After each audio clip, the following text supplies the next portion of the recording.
السلام علیکم، میں ہوں سمیع ابراہیم اور آپ دیکھ رہے ہیں ہمارا یوٹیوب چینل۔ آج 24 نومبر بروز منگل سن ہے 2020۔ 3-4 بڑی اہم ڈیولپمنٹس ہیں جو آپ کے ساتھ شیئر کرنی ہیں، بڑی خبریں ہیں۔ ایک تو سازش آپ کو نظر آ رہی ہے گلگت بلتستان میں،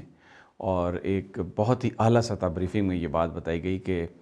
گلگت بلتستان کے حوالے سے ایک تو بھارت کا الیکشن سے پہلے وہاں پر پلان تھا جھگڑے کرانے کا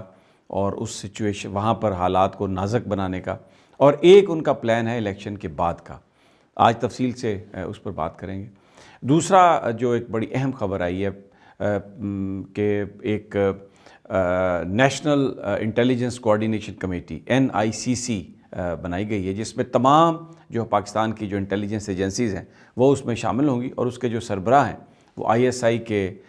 چیف ہوں گے، اس آرگنائزیشن کے سربراہ۔ نیکٹا بھی اس میں شامل ہوگی۔ یہ بہت ہی یہ ایک اہم معاملہ ہے، اس لیے کہ گزشتہ کئی دہائیوں سے پاکستان میں ایک بات ہوتی رہی ہے جس میں جو انٹیلیجنس ایجنسیز ہیں، خاص طور پر نواز شریف صاحب کا جو پچھلا دور تھا، اس میں جو انٹیلیجنس بیورو ہے اس کو استعمال کیا گیا، اور جو پاکستان کے اندر جو پاکستان کی عسکری انٹیلیجنس ایجنسیز ہیں ISI MI اور دوسری، ان کے اوپر ان کی نقل و حرکت پر غور کرنے کے لیے یا ان پر کنٹرول کرنے کے لیے ان کو استعمال کیا گیا۔ ایکوپمنٹ بھی جو خریدا گیا بڑا اچھا تھا، IB کو سٹرونگ کرنا بہت اچھی بات ہے، لیکن اگر آپ اس مقصد کے لیے سٹرونگ کر رہے ہیں کہ آپ جو پاکستان کی جو ISI ہے یا MI ہے اس کو آپ نے کاؤنٹر کرنا ہے، اور آپ کے ذہن میں یہ آ گیا ہے جو اس وقت بیانیہ دینے کی کوشش کی جا رہی ہے کہ جناب یہ تو پاکستان کے اندر ساری خرابی اسی وجہ سے ہے کہ فوج مداخلت کرتی ہے، انٹیلیجنس ایجنسیز پاکستان کے سیاسی حالات میں مداخلت کرتی ہے، تو پھر تو معاملہ جو ہے وہ جو نیریٹو اب ہے، پھر اگر آپ اسٹیٹ انسٹیٹیوشنز کو ایک دوسرے کے خلاف استعمال کریں گے تو اس کا کیا فائدہ ہوگا؟ شاید کچھ لوگوں کا شخصی فائدہ تو ہو جائے، لیکن جو اجتماعی طور پر اس ملک کے عوام کی صورتحال کی اس میں بہتری نہیں ہو سکتی، ملک کے لیے وہ بہتر نہیں تھا۔ تو اب پرائم منسٹر عمران خان نے بالآخر اس بات کی کابینہ نے منظوری دے دی ہے، اور ایک NICC national intelligence coordination committee بن گئی ہے، جس کے ISI جس کے سربراہ ISI کے سربراہ ہوں گے، اور تمام تقریباً 12-14 جو ہماری ایجنسیز ہیں سول یا ملٹری، وہ سب اس میں شامل ہوں گی اس باڈی میں۔ تو ایک آپس میں ایک کوآرڈینیشن ہوگی، اور وہ جو تمام وسائل ہیں ان کو استعمال کر کے جو پاکستان کے خلاف جو کام ہو رہا ہے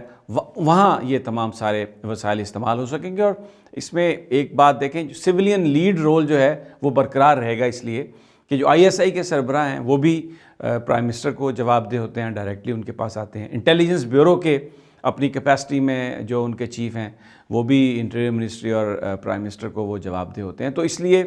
جو سویلین لیڈ رول ہے وہ اپنی جگہ رہے گا، لیکن جو مختلف ایجنسیز تھیں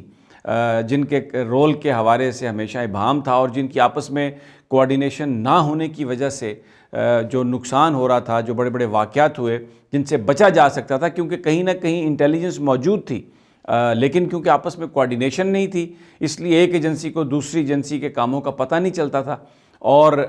جہاں پاکستان کے دشمنوں کو سٹرائک کرنے سے روکنے کی اجتماعی کوشش ہو سکتی تھی وہ نہیں ہو پا رہی تھی۔ اور اس میں آپ کو یہ بتا دوں کہ جو ایبٹ آباد کمیشن ہے وہ جب بنا، اور کیونکہ وہ واقعہ جب اسامہ بن لادن کی ہلاکت کا ایبٹ آباد میں جب ہوا، امریکہ نے ریڈ کیا یہاں پر، تو ایک بڑا سوال دنیا میں یہ تھا کہ اسامہ بن لادن اگر وہاں پر موجود تھا تو پتہ کیوں نہیں تھا پاکستان کو؟ الزام لگا کہ پاکستان کے دشمنوں نے کہا کہ جی چھپایا ہوا تھا، پاکستانی ہی اس کو سپورٹ کر رہے تھے۔ یہ بالکل ویسی ہی صورتحال تھی۔ میں آپ کو بتاؤں جیسے 9/11 کے بعد امریکہ میں ایک کمیشن بنا تھا، اور اس کمیشن نے یہ کہا کہ اپنی فائنڈنگ دی تقریباً 1-1.5 سال کی انویسٹیگیشن کے بعد، کہ امریکہ میں جو مختلف جو ایجنسی کے جو آپریٹرز تھے ان کے پاس یہ کہیں نہ کہیں اطلاع موجود تھی کہ امریکہ پر حملہ ہونے والا ہے، اور اس کے لیے وہ کس طریقے کا حملہ ہوگا، لیکن کیونکہ ان کی انٹیلیجنس ایجنسیز میں آپس میں کوآرڈینیشن نہیں تھی، جس کی وجہ سے یہ معاملہ نہیں ہو سکا، تو انہوں نے بھی وہاں پر نیشنل سیکیورٹی جو ان کی ہوم لینڈ سیکیورٹی ہے وہاں پر انہوں نے تمام جو انٹیلیجنس ایجنسیز تھیں ان کو یکجا کیا اور ایک چیف آف انٹیلیجنس انہوں نے بنایا. اس میں CIA بھی تھی, اس میں FBI بھی تھی, اور بھی سیکرٹ سروس, جو بہت ساری جو ایجنسیز ہیں امریکہ کی, وہ ایک کمیٹی میں آئیں, ایک کونسل میں آئیں ہوم لینڈ سیکیورٹی کے انڈر, اور اس کو ایک نیا آفس بنا کے تو ان کو کوآرڈینیٹ کیا گیا تاکہ جو وہاں پر حملے ہو رہے ہیں یا امریکہ کے جو دشمن ہیں وہ تمام انٹیلیجنس ایجنسیز مل کر کام کر سکیں. تو پاکستان میں بھی اب یہ چیز ہوئی ہے. ماضی میں اس کی بہت ڈیمانڈ بھی آتی رہی تھی, اور دیکھیں اس میں تھوڑا سا حکمرانوں نے وہ جیسے ہم پنجاب اردو میں ہم کہتے ہیں نا کہ لچ تلنے کی کوشش بھی کی. زرداری صاحب کے زمانے میں یہ ہوا کہ ISI اور IB کو ایڈمنسٹریٹو کمانڈ میں کنٹرول میں دینے کی کوشش کی گئی, جو پھر 24 گھنٹے اندر ہی یہ فیصلہ ریورس ہوا. اس کے بعد چودھری نثار علی بھی اپنے طور پر اسی طرح کی بہت کوششیں کرتے رہے. نواز شریف صاحب تو بالکل, انہوں نے تو IB کو استعمال کیا, انٹیلیجنس بیورو کو انہوں نے استعمال کیا کہ ISI کی سپائنگ کریں, آپ MI کی سپائنگ کریں, اور اس کے بعد یہ جو مشاہد اور ایسا ایکوپمنٹ خریدا جو کہ بڑا سوفسٹیکیٹڈ ایکوپمنٹ تھا. اس کی ضرورت تھی, لیکن اس کی ضرورت تھی پاکستان کے دشمنوں کا سراغ لگانے کے لیے.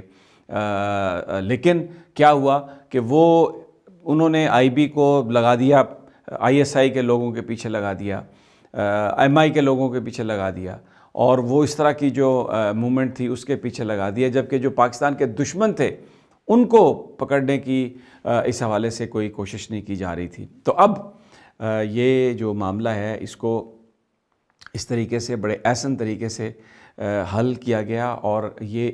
جو سپائنگ ہے اس کو انسٹیٹیوشنلائز کیا گیا اور انسٹیٹیوشنلائز کیا گیا for the sake of Pakistan.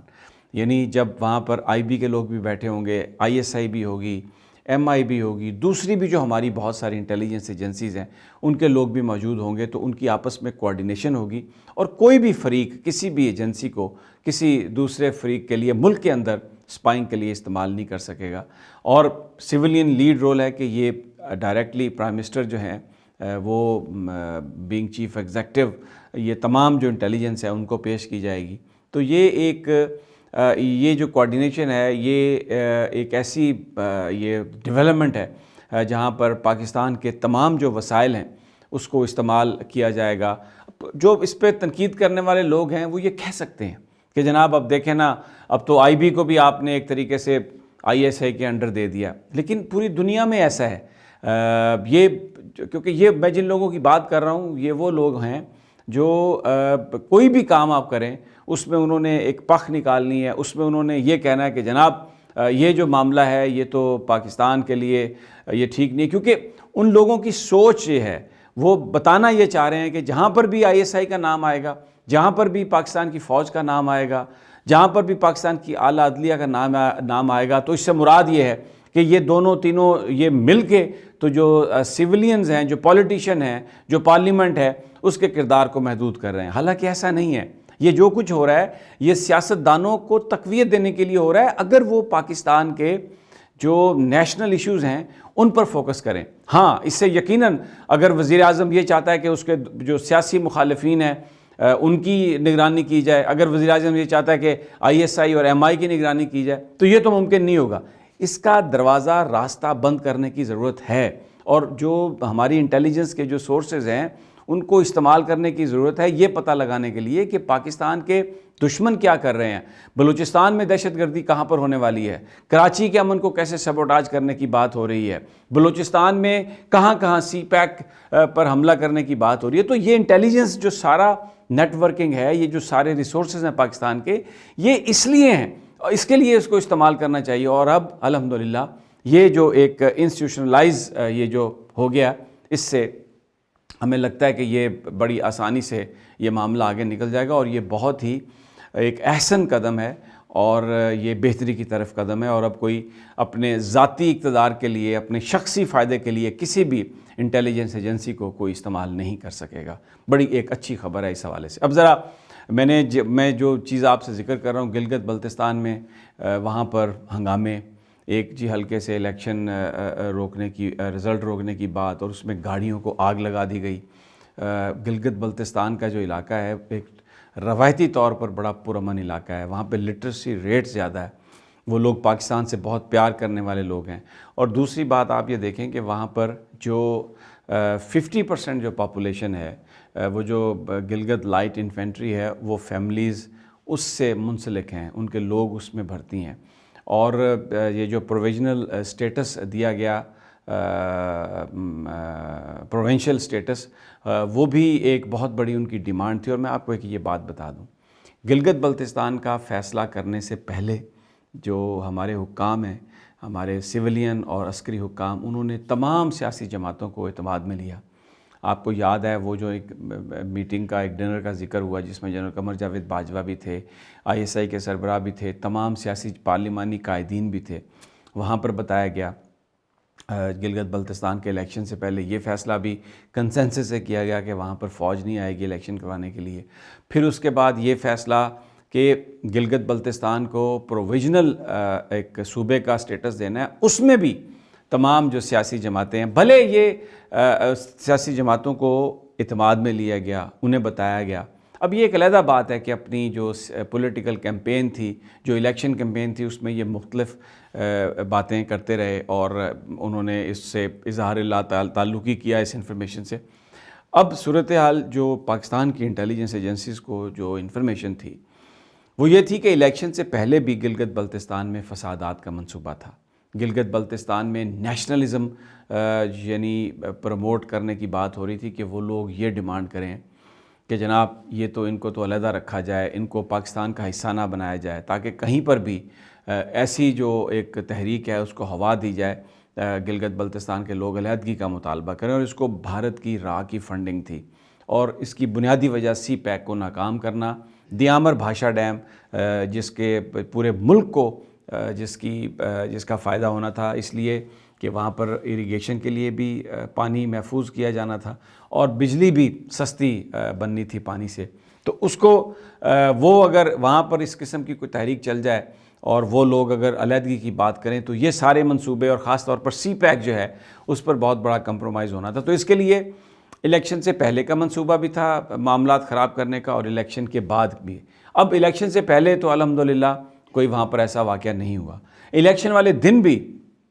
کسی طرح کا کوئی واقعہ نہیں ہوا، اور سارے معاملات جو ہیں وہ بڑے اطمینان سے نپٹ گئے. اب جو فیز ہے اس میں بدامنی پھیلانا، اس میں وہاں پر قتل و غارت کرنا، اس میں وہاں پر لوگوں کو الجھا دینا، اب وہ فیز شروع ہے. اس میں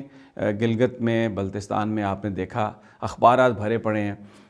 لوگ نظر نہیں آ رہا ہے، سرکاری گاڑیوں کو آگ لگی ہوئی ہے، اس لیے کہ یہ شرپسندی ہے. یہ احتجاج اگر آپ نے کرنا ہے تو آپ احتجاج کر سکتے ہیں. کسی بھی ہمارے آئین میں اس بات کی اجازت ہے، یہ آپ کا جمہوری حق ہے کہ آپ آئیں، سڑکوں پر دھرنا دیں، بیٹھیں، احتجاج کریں. لیکن زندگی کو نہ بلاک کرنے کی احتجاج کے نام پر اجازت ہے، اور نہ ہی آپ سرکاری یا جو پرائیویٹ لوگوں کی املاک ہیں اس کو آپ نقصان پہنچائیں. اب یہ کچھ سرکاری گاڑیاں ان کو آگ لگا دی، کچھ پرائیویٹ گاڑیاں ان کو آگ لگا دی، اور پھر پاکستان کا نیشنل میڈیا، خاص مخصوص گروپس آپ دیکھیں فرنٹ پیج پر، ویسے گلگت بلتستان کی کبھی یہ خبر نہیں لگاتے، لیکن کیونکہ اب گلگت بلتستان میں ہنگامے، پوری ایک ہیڈ لائن، پورا بینر پیج بڑا ہوا ہے، اور 4 گاڑیوں کو آگ لگی ہوئی ہے، تو وہ چاروں گاڑیوں کی تصویر ایک چوکٹے میں آپ کو نظر آ رہی ہے. تو جناب یہ ایک وہ جو الیکشن کے بعد کا فیز ہے جس میں ہنگامہ کرنا ہے، جس میں وہاں پر معاملات کو خراب کرنا ہے، اور اس کا مقصد وہی ہے کہ پاکستان کے اداروں کو بدنام کیا جائے. حالانکہ اب وہاں پر جو انتخابات ہوئے ہیں انہی جماعتوں کے کہنے پر وہ جو الیکشنز ہیں وہ وہاں پر فوج نے نہیں کرائے، سویلینز نے کرائے ہیں، اور چیف الیکشن کمشنر دھاندلی کے الزامات کو مسترد کر چکے ہیں. اور الیکشن والے دن اور الیکشن سے پہلے کسی نے کوئی بھی بڑی آرگنائز دھاندلی کو رپورٹ نہیں کیا. دوستو یہ آج کا آپ کے ساتھ یہ گفتگو تھی. انشاءاللہ جلد مزید انفارمیشن کے ساتھ حاضر خدمت ہوں گا. اجازت دیجیے. اللہ نگہبان.